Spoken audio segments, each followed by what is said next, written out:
haruma dandahun waan qabuun falmachuudha bakka jiru jechuudha harka maratanii tattaa'uun bu'aan qabdu khanaafu sagalee qabu sagalee dhageessa waa qabu waan inni ja'a maaliif jennaan nuu miti warri meeshaa hanga funyaan hidhatellee kuno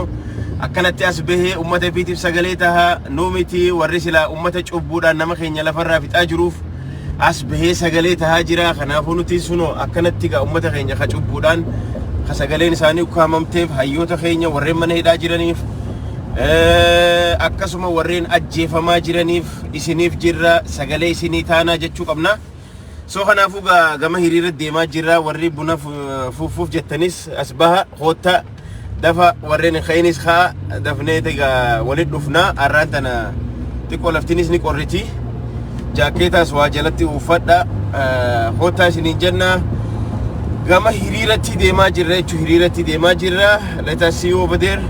maaliif jennaan arraan tana sagaleen Jawaar Mohammad Hamza Boorana Abdii Raggaasaa hundi isaanii ukkaamamtee jirti warreen cubbuun dheengadda duula warreen sirna babal'ifannaa ummata finxaaleeyyii sirna nafxanyaa godhaa jiran kana isaan kana balaaleeffachuu qabna isaanuu maaliif nuti naman fixne ja'aniiti hiriira bahaa jiran jechuu warra nama fixuuf nuti immoo sagalee teenyaaf ummata keenya ka cunqurfameef bahuun dirqama nu taate jechuudha khanaafu as khotta sabab sablammoota jira ummata hunda jira dhufnee waliin sabab sablammoota wajjin ummata hadiyyaa Tigraay hunda isaanii waliin arra hiriira baana jechuudha hiriira guddaa dachii sossoosu akka amma duraa sanitti deemaa jirra waliin dhufaa jira oromoon takka akka manatti nafne alaabaa teessan qabadhaa khotta dhaaddannoo teessan qabadhaa khotta namni tokko akka nafne nutillee nunu amma hoteela bullee hoteela irra deemaa jirra gamasi soo khanaafu achitti wala garru buna keessan dhugaa xiqqoo ni qabbanaawaa let's be a voice for the voiceless khotta free Jawaar Mohammad jenna free Baqqala Garbaa free Hamza Boorana free Abdii Raggaasaa jenna deebinee ammallee justice ni gaafanna ammallee irra deebinee akka abiyyu bu'u feena biiti sun sirni amma achirra deemaa jiru kun sirna fokkotaadha sirna kana immoo Ameerikaan ni beeyni ammoo osuma akkasi beeynuu nutis hiriira irra bahuu qabna jechuudha maaliif dhageessisuu qabna ummata achi keessa jiran isiniif jirra sagalee isinii taana jechuu qabna jechuudha maaliif jennaan addunyaan tun osuma waa hunda qabdu osuma meeshaa gurguddaas waa hunda waan itti lolanis qabduuti yeroo garii ummata ifiitiif sagalee tahanii jechuudha kana akkasitti hubachuu qabna so let us see you there achi dhufnee hanga barbaachisu tattaafanna so hawala garuu wal argan keenya bakka 17K Street ida 17 in the K Northwest Washington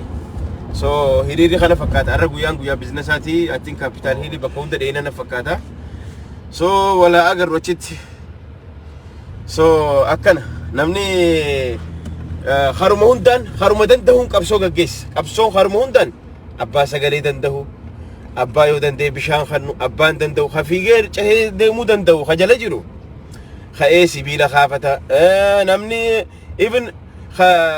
fayyaa hun qabne waan biraa godhuu dadhabu odeeffannoo kanu qabsoon haruma hundaan finiintee deemuu qabdi kanaafu sagalee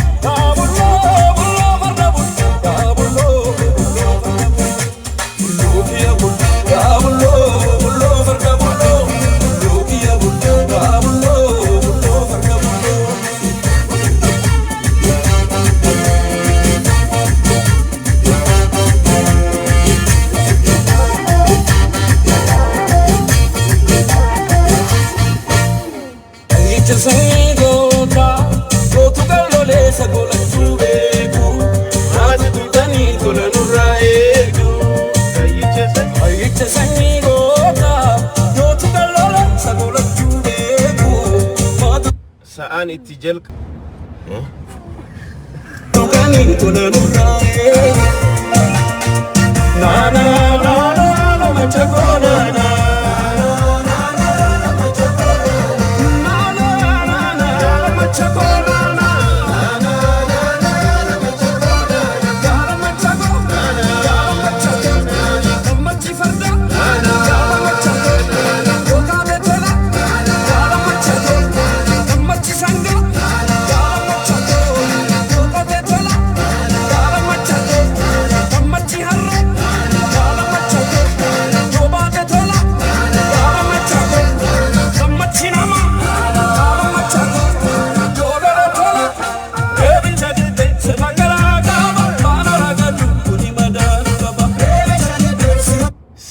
Gurraacha kaabaa faana ragaduu kana madaa garaan nu qabaa je garaan madaa nu qabaa je dhageessanii mi warra lumuuxii warra Eertiraa wajji walii galee warra nu fixaa jiru warra zamachaa Minilik kana bidura ni dhaabbanna abshir warra akka keenyaa warra cunqurfame wajji ummata Tigraay ummanni Tigraay by the way ummanni Tigraay nuti amma lolli keenya nuti amma duraas lolli keenya TPLF wajji ture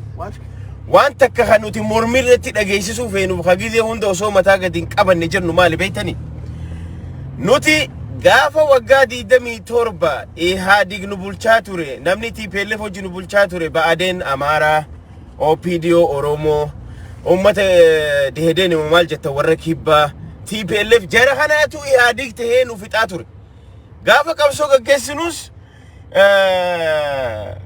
nuti lolli keenya Tigree wajjin ture lolli keenya sirnicha wajji ture arraan tana gaafa nuti qabsoo gaggeessaa ture Abbaa Duulaa maal ture Girmaa Birruu maal ture Abiy Ahmed maal ture Dammaqa Mokonnin maal ture sirna akka keenyatti amanu lakki if dandeetiin deemaa ifiin jiraadha anillee rabbiin waaqninis asirranna uume anilleen akka nama tokko mirgan qabajee warra mirga ifii falmatu hunda sabab sablammoota wajjin yeroo nuti tokkummaan baanu amma jechuudha kanaafu hotta hiriirani baana isaanu ittiin qaanfanne warri amata dhibba shantama nu bitee ammallee deebi'ee nu bituudhaaf sirna institution Oromoo balleessaa jiru nama akka Abduu Jabbaar Hussein nama ajjeese nama akka Hacaaluu ajjeese nama abbootii gadaa bakka takka rashane namoota sirna hayyoota nuti qabnu jajjaba mana hidhaa guuree birata ta'u sirni kun sirna xiyyanaan hin jeen kuni sirna eliitii naftanyaati kana keessa jala murreesiniif nono qa'ee isaanii keessa deddeemnee jechuudha isin galee kanaafu fayyaa argadha hotta sagalee taana Jawaar Mohammadiif Hamza Booranaatiif hunda isaaniitiif mirga isaaniitiif tahuu qabnaa jechuudha kanaaf akkasitti hubadha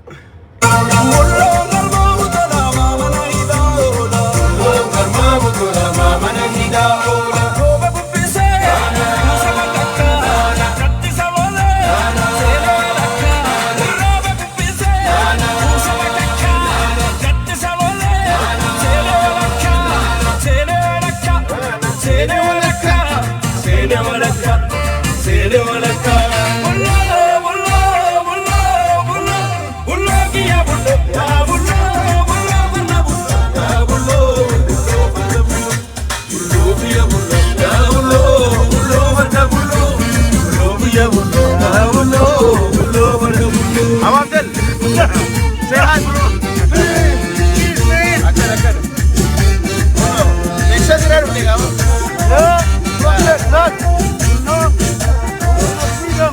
Free Jawaar Mohammed. Free Oromia.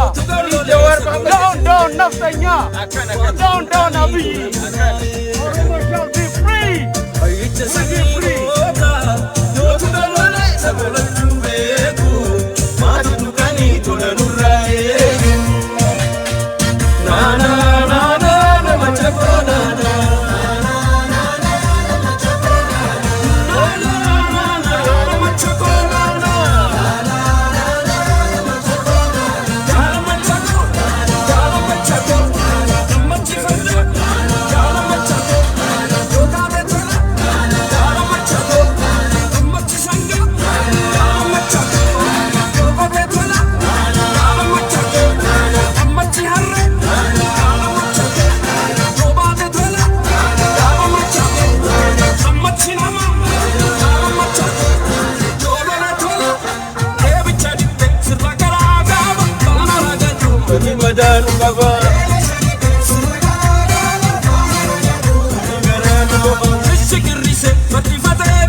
daayirektara muuviitiin ibsossabuun kun gowwummaadha. Kun dhugaadha miidiyaa harkaa qabanii dubbii amma dura Jawaar jeesanii Oromoos haa ta'u amma keessattuu Oromoota keenya fa'a maqaa shanee ja'uun maqaa balleessii sanbooda doorsisii sanbooda hidhaa naqeedha yookaan ajjeesiidha. Santuun nurra gaggeeffamaa jira. Isinii galee soo kanaaf sirni kun haruma danda'amuun biyya alaarra amma waan nama kadhachaa jiran dhageessanii dhiyootan warri isaaniif gollisaa jiru wanni isaaniif wanni jechaa jiru. Koottaa hara biyyaanuu koottaa please adara warri Itoophiyaa jaalatan hundi koottaa maaliif jechuu beeytanii gaafa ati tikeeta Itoophiyaa xayyaara murattee deemte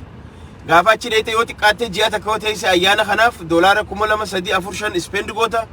So at least gabii argattee jechuudha. Maal jechuudha kuni qanqalloon duwwaadha. Humaan qaban miskiinaanii jiran sanbira kutanii erga IMF maallaqa nu dhorkate nuti immoo Itoophiyaa gargaarra jedhanii maallaqa eenyu kana godhaa jiru ummata ahadaawistiti ummata sirna ahadaawistitti amanu warra afaan Oromoo haa badu Tigreen haa badu Hadiyaan haa badu Sidaamaan haa badu warra ja'uutu arraan tana sirna kana deeffachuudhaaf koottaa nu gargaara ayyaana kana koottaa gama Itoophiyaa maaliif jennaan maallanyiin jiru maallanyi dhumatee jira qanqalloon dhumatti lolli kun yoo dheerate eenyu goddaa mootummaadha. Mootummaan maaliif mindaa kafalaa mindaan ummataa isa harka jirti mindaa waraanni kuni amma fakkeenyaaf meeshaanii bitaa dhaqeeti as rakkaba meeshaanii bitaa dhaqeeti boojihamee galchee deebi'aa jechuudha. Kun hundi maal godha mootummaa kun yoo lolli dafee irraan gabaabbatiin mootummaa kana dadhabsa maaliif jennaan nama isa gargaaruun qabu gargaarsa dhabnaanu onu arra deebi'ee diiyaaspooraa kadhachaa jira. Diiyaaspooraadhaan koottaa ayyaanaaf galaa barana sabboonummaa Itoophiyaa namni qabdan yookaan namni Itoophiyaa gargaaruu feetan koottaa ayyaanaaf galaa jee nama kadhachaa jira. Why? Because inni dolce barbaada jechuudha. Maallaqas yeroo ergitan karaa Western Union malee hin erginaa waliin jechaa jiran. Suni mirga keenya. Abbaan akka fedhetti ergata maallaqa isaa. Saniifuu nuti hin erginu karaa baankii Itoophiyaatti hin erginu nuti. Ammallee irra deebinee isin hima. Isinii galee saniifuu kanaafuu jara keenya lolli kun yoo dheerate hawannaa ta'u isaanii. Kanaafuu boolla lamatti waraanamuu jettee jaa namni makaana isdi waraana 300 waraana makalaakaa Itoophiyaa ka Soomaaliyaa duulaa ture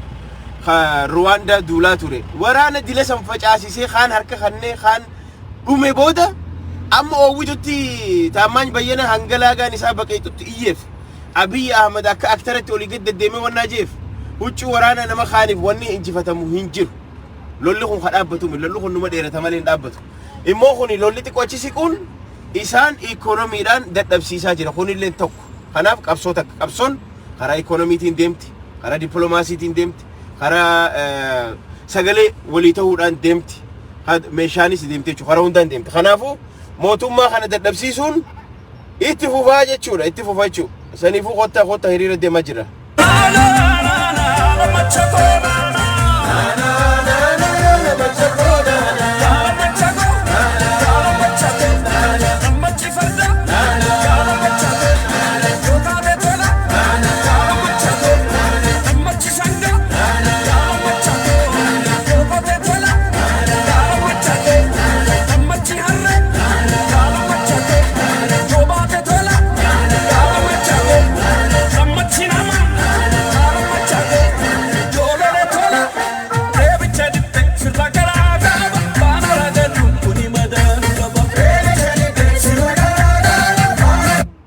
Jawaar Mohammed, free Baqqala Garbaa, free Hamza Boranaa, free Oromo political prisoners jenna. Irra deddeebine hanga gurri keessan isin dhukkubu jennaa jechuudha. Sagalee ta'uun dirqama. Down Abiy jechuun dirqama. Down nafxanyaa jechuun dirqama. Down maaliif sirna kana hin barbaannu?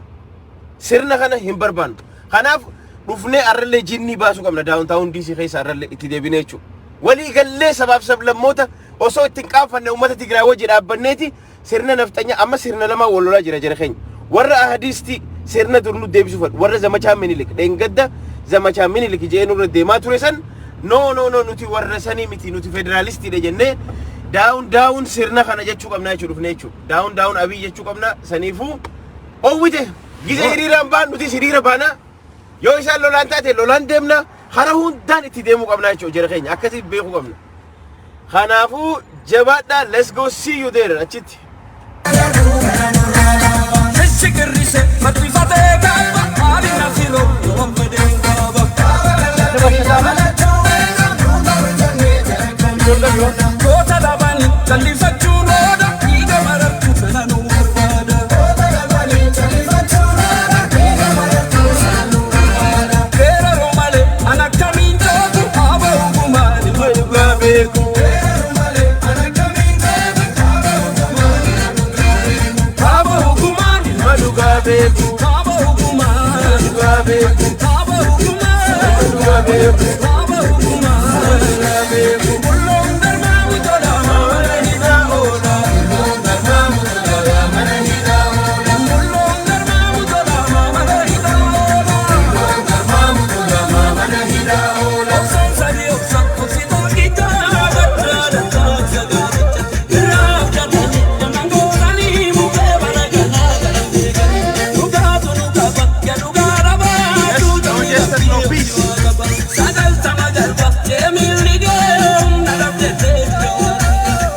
No justice, no peace. Free Jawar Muhammad, free Baqqala Garbaa, free Abdii Raggaasaa. Akkana laal namni gaafa lolatti seene addunyaan tun guutuun koronaa tokko gaggeessiteeti koronaan biraa itti dhufee gurra lama quba kaatee jechaa jirti koronaan nu fixeette keenya immoo koronaa walitti wal balleessaa jira akka abiyyi koronaan abiyyi hau qaba biyya sanirra abiyyi mataan isaa koronaadha koronaa guddaan khabraa dhufaa jira nuti immoo wal fixaa jirra ardii tanarra addunyaa tanarra biyyi siviil waariin irra gaggeeffamaa jiru Itoophiyaa humnan qabne arraan tana addunyaan duudeetti gallaan qarshii khootaati baankitti ergadha khootaati ayyaana khoota maaliif namni kumni dhibbita yoo namni mileeni dhibbita konu dhufe qarshii kuma yoo baay'isne hagana galii nu gala kanaafuu nu khoota ajaaniiti hadhaa seenanii jechuu takka mootummaan khoota vacation na baa hinjo khoota vacation na bira baha hinjo why because hinjirre kan kallon duwate waraanni si nyaata waraanni economy dinagdee biyya sirraa nyaata waraanni lubbuu balleessa waraanni wajji jireenya balleessa waraanni waa meeqa godha sinigalee infrastructure balleessan qabeenya biyya dirgim godhan waa hunda fitan amma gaagaata yookaan kolkolee miidiyaa yookaan didicha miidiyaatiin ummata sobuudhaaf kana deemaa jiran jechuudha ammaan tana yoo takka amma nu harkaa baate yoo ummanni kun nutti as deebi Oromoo fi Tigreentu yoo humna baastee nutti as deebite yookaan sababa warri federalizimii yookaan yoo nu dhufe biiti tun nu harkaa baanaan ganaa nu harkatti hin deebitu hoottaa maallaqa nu biraan erga ayyaana bahajaanii ummata kadhachaa jiran jechuudha maaliifi they know it biiti waraanni kun lakkuma inni lubbuu dheereffatuun lubbuun isaanii gabaabbachaa deemtu kufaatiin biyyaa itti dabalaa deemaa jechuudha kanaaf ummanni siifachaa dadhabaa deemaa jira jechuudha kanaafuu qabsoon itti fuftii hoottaa arra baran guyyaan gaafa Washington DC'ti nutilleen fly goonee dhufne amma karaa hiriira deemaa jirra no justice no peace jechu jirra free Jawar Muhammad justice for mali ummata karrayyuutiif justice gaafachuu qabna genocide nama keenya irraa akka dhaabbatu gaafachuu qabna maaliif jennaan asteenye wanni nuti gochuu dandeenyu akka nama tokkotti qarshii $50 takka yookaan waraana fachee ergee as taa'ee harka maradhee taa'uu hin danda'u hagan danda'u sagalee dhageessuu qaba maaliif jennaan isaanuu dhageessifachaa jiran arraan tana Tigreen osoo lola jirtuuti sagalee fi dhageessifataa jirti warri lumuuxiin Eertiraa wajji walii galteeti hiriira bahaa jiran no more jaanii hiriira bahaa jiran abiyyiif hiriira bahaa jiran maaliif namni akkamitti mangistiif hiriira baha ati immoo kaas jala teessee maqaa Oromoo himattee yoo kun siin galle taate faayidaan hiriiraa siin galle taate maal gochuu bahan okay abiyyi mangistiidha ara kiiloo jira waraana isaa gaggeessaa jira mo'achuu jira yoo taate asitti hiriira naa baha maaliif barbaachisa maal bu'aa godhaaf eega mee hiikaa isaa naa hima kanaaf hiikaa qaba kanaafuu hiriira bahuun haalaan bu'aa guddaa qaba immoo gizee baanu amma akka durii kophaan baanu sabaaf sablammoota wajji osoo hin qaanfanne tokko taanee baana jechuudha ummata akka keenyaa ka cunqurfame warra dubartii isaanii nama 20 salfii seenanii duraa gudeedan warreen qabeenya isaanii duraa mancaasan ni jiraame isaanii wajji baana jechuudha nuti akka ummata Tigraay irraa rakkoo hin qabnu ummata Tigraay miti lolli keenya isaanii wajji maaliif jennaan yoo sirni nu gabroomse opidiyoonis nu gabroomsee jirti walumaan nu fixaa turan abbaan duulallee seeraaf dhiyaatu qaba Girmaa Birruu seeraaf dhiyaatu qaba Baacaa Dabalee seeraaf dhiyaachuu qaba maaliif waggaa 27 namni ergamaa ummata keenya ficcisaa ture isaani sila akka ummanni kun nurraa ka'een waggaa sadi sila Oromoo irraa ajjechaan dhaabbachuu qabdi. Inuma itti hammaateewu nutti hammaateewu jechuudha. Sini galee kanaafuu waan nutti hammaateef jarri kun diina caalu diina sirna turnurra deebisuuf laffaa jiru jara kana morminaa jechuudha. Kana silaaga erga mana baaneefuu erga hiriiraaf baanee jennee dhufne isiniif achiif nagaa danda'a.